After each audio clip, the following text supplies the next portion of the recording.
Welcome to part two of why we moved from California to Texas. Today, I want to talk about safety because that was a really important aspect for us. And this one I think is going to be a little more controversial because people have very strong opinions about this.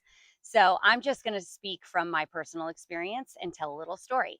So, back when we lived in California, a couple months before we moved, my husband was out of town for the weekend and I was home alone with the kids. And around 4 a.m., had a man on my front porch trying to get into our house.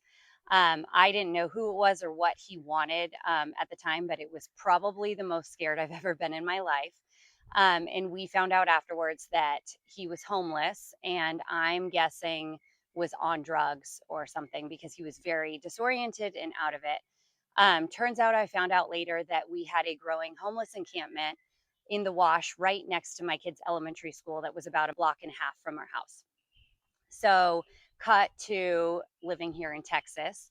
Last year, we had a couple of homeless men that were living in the green space in between the middle school, elementary school, and a neighborhood.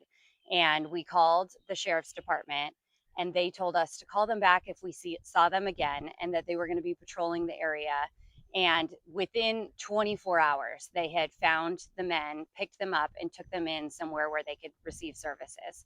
That made me feel really safe knowing that the law enforcement is able to enforce the laws here in Texas, whereas that doesn't really happen that way in California.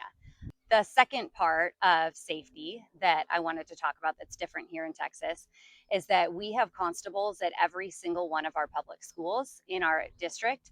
So, my daughter actually at the high school has two constables there, and they are there all day making sure the school is safe. They canvass the perimeter, they hang out in the front office, they have great relationships with the students. At the elementary school, he's opening the door every morning for kids getting out in the car line. And that makes me feel so much safer knowing, God forbid, if there was a shooter or some sort of threat, that there is somebody there to immediately neutralize the threat. So, all of these things kind of contribute to a much safer environment. In addition, the town that we moved to here in Texas is in the top 15 percentile of safest cities in the US.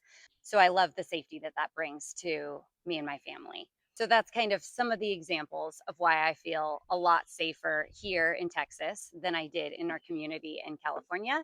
Follow along if you're interested in part three, which I will talk about community.